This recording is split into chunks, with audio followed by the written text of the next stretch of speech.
I'm Fredrik Leilani, and I'm the filmmaker. And I'm Leilani Farha, and I'm the advocate. Hello, advocates. This is Pushback Talk, and this is our, the way of us keeping alive, putting words to each other, and we call it word food. Word food. Leilani, nice to see you. Are you ready? Always ready. Are you, how did the French say? Are you prête? Prête. There's an expression, I was born ready. Let's go. Vamos. The first word for you will be Puerto Rico. Puerto Rico. I was there a couple of years ago. I have a heart for Puerto Rico. Years and years ago, I was a judge in this, well, I still am, but a judge in this competition for really good housing projects. It's called the Habitat Awards. And one year we awarded it to a community in Puerto Rico who had resisted eviction and had created a community land trust and really saved a beautiful community. And then a few years ago, I was in Puerto Rico and I got to visit the community, and we had a screening of Push, the film, which everyone should see. And it was just so beautiful, and the people were so beautiful and real warriors, maintaining their claim to the land. But what also struck me when I was there was how simpatico Puerto Ricans are with Palestinians, of course, because it's a very similar struggle. People may not know that Puerto Rico is basically an occupied territory by the United States. I mean, that's, and they have a whole liberation movement, et cetera. So that's my Puerto Rico. We did actually an episode with the land trust people in San Juan for this podcast. So your listener can go look for it. It's in the backlog of our episodes. So that's very inspiring to hear more about their struggle. But for me, when I saw Bad Bunny show in the Super Bowl, which was like, normally when people talk about the Super Bowl, I don't watch it. I never watched it. I don't care about the game. But people normally talk about the commercial breaks, all the amazing overspending. But this year, nobody been talking about anything about what was in the commercial break. Everybody talked about Bad Bunny. And, I have a heart for Latin America, and it's so emotional. It's such a good storytelling, every detail of bringing up community. And, of course, this anti-colonial storytelling that so many people identify with. And I think for me, people are so much into the depression of our time, that the fascists are running everywhere and everything is so horrible and it's like they are so strong. But suddenly the message that came out from Bad Bunny's show was like, we are strong. You can fight back with joy, with smiles and music and pride. And I think the message is so strong, so it actually makes people feel that they can straighten them up, And of course, people, Latinos and a lot of other minorities, so-called minorities in the US, are under a lot of pressure because of Trump and ICE or whatever they are. It's such a strange thing of having this Elon Musk. Now, I saw Elon Musk posting that his Grok is actually telling the more correct story of, if you ask the question if the US is an occupied territory. And his search engine now explains that it's not, So it's like it's a struggle of storytelling. But in this struggle, Bad Bunny and the Puerto Ricans told their story in a very good way. And now we also talk about Hawaii. That was also a land taken. And it was so interesting too, because I saw on social media, of course, I watched the Bad Bunny performance at the Super Bowl. I never watched the Super Bowl, but I will occasionally watch an artist performing there. But it raised a lot of people were putting on social media, hey, what happened to Hawaii and why did he raise Hawaii? And I thought that was really interesting, and it provoked a conversation about, well, the occupation of territory, the takeover of territory, what sovereignty means. So many Americans didn't even know that Puerto Ricans are American. I mean, and didn't know that they can't vote for certain parts of like they can vote for their own governor, but can't vote for president.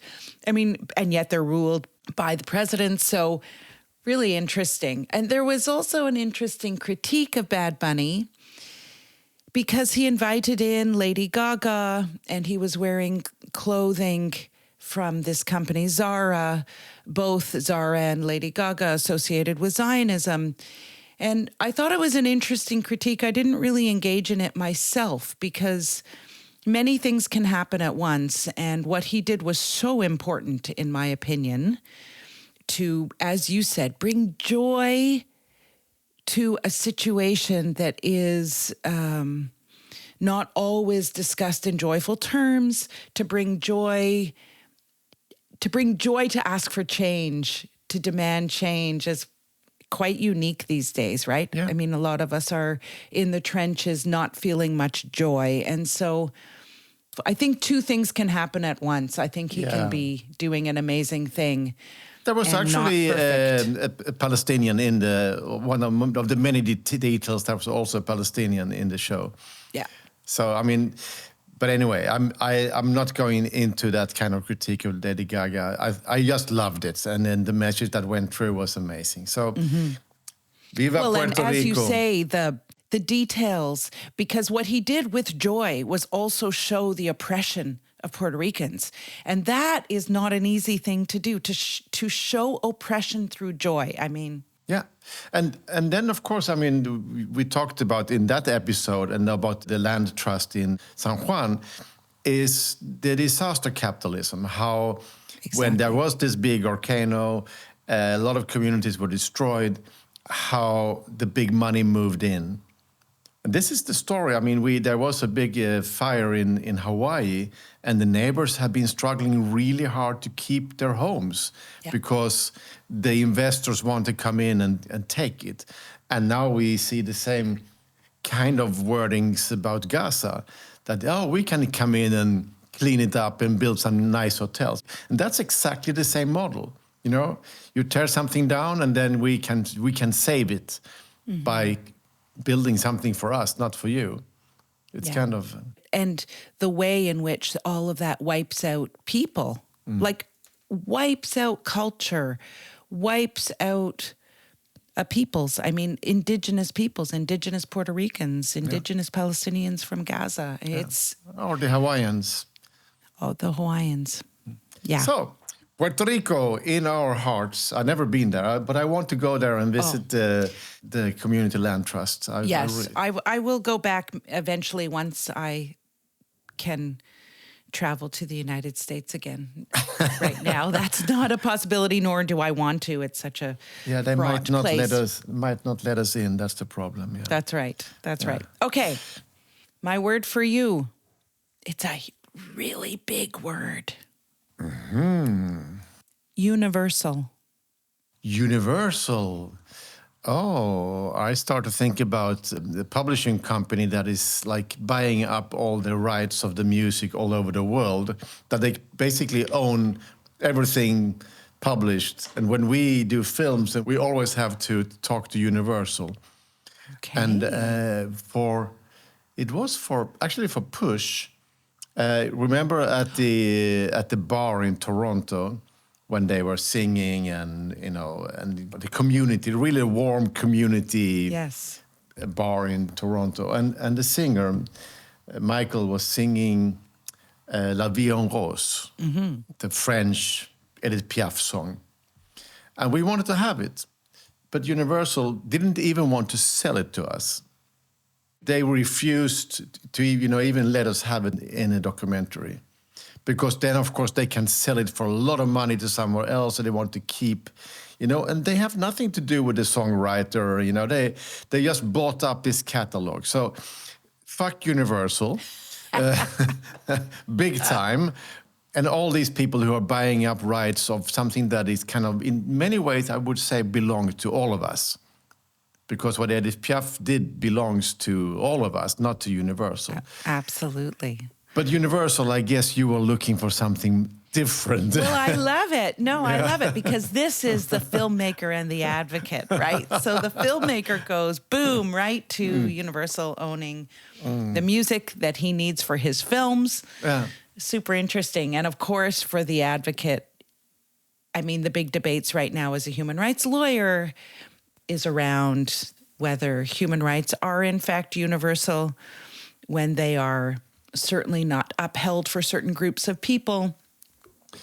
You mean that whites have more rights than other colors of skins? Yeah, and certain whites, yeah. Certain whites have even more rights, yeah. Exactly. I think they should publish a list of who has the most human rights. Yeah, who's allowed to have the most human rights? Well, I think we already know that list.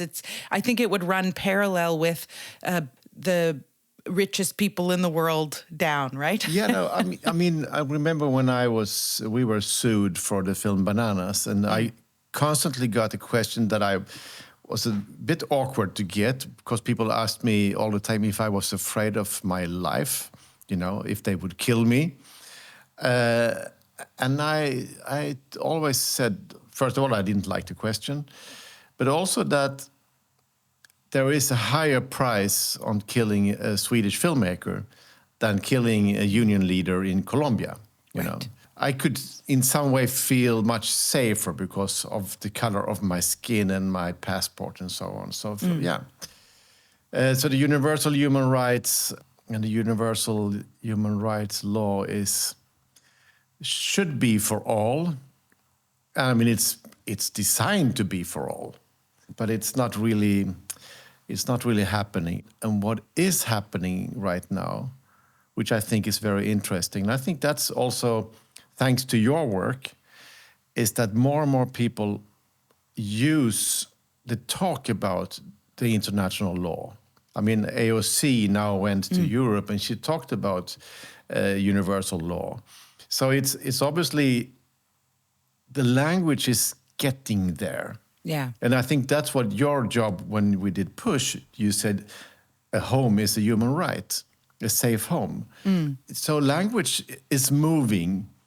And I think that as we are up against a storytelling machine, where Musk and Bezos and all these big guys are pumping in millions of dollars to tell their story, still the value of a clear language makes it difficult for them, because your language of human rights and international law, they still have to fight it every day because the message is very clear, and they have problems to counter it, and I think that's interesting.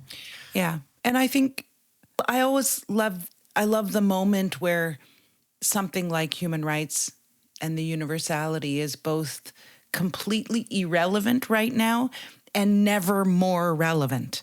And that's a really interesting, for me, I like that place. It feels good. And I do think that there's a general understanding that even if you don't know much about human rights law, I think there is a kind of coalescing around the moral bankruptcy of Western world leaders.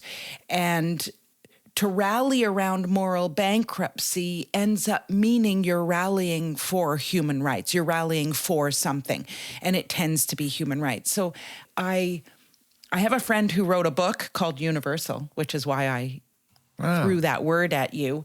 And tell me about the book. Yeah. It's by Alex Neve, the former Secretary General of Amnesty Canada, and he is now actually on a UN body responsible for monitoring Venezuela. And he just got appointed, so super interesting moment for him. But his book has created a big conversation in Canada. He's touring around with it, and it's really he doesn't have rose-colored glasses by any means. He's seen everything. I mean, he was the head of Amnesty Canada. He traveled the world. He saw that universality was a bit of a joke for so many, many people. But he has this unending optimism that human rights is the way to go. It is valid, and the universality is a must. There's no such thing as human rights without universality, and he's really pushing it. Really pushing it. I think I'm a little bit more of a skeptic. I mean, I still believe in human rights, but getting to the universality, I think, is going to take a lot of shifting. Yeah, I mean, this struggle. Sometimes we win and sometimes we lose. It's like it will be back and forth for a long time. Yeah, but I think language strengthens people who want to fight back. So we need this language that you and your colleague is fighting for. Yeah, that's good. I like the universal love. Universal love. That's where we need to go. Thank you, Leilani. Thanks, Fredrik. And to friends, if you want to support the podcast, send us some money on Patreon. It's not bad. Patreon.com, Pushback Talks. See you. See you. Pushback Talks is produced by WG Film. To support the podcast, become a patron by going to patreon.com/pushbacktalks. Follow us on social media at make_the_shift and push_the_film. Or check out our websites, maketheshift.org, pushthefilm.com, or breakingsocialfilm.com.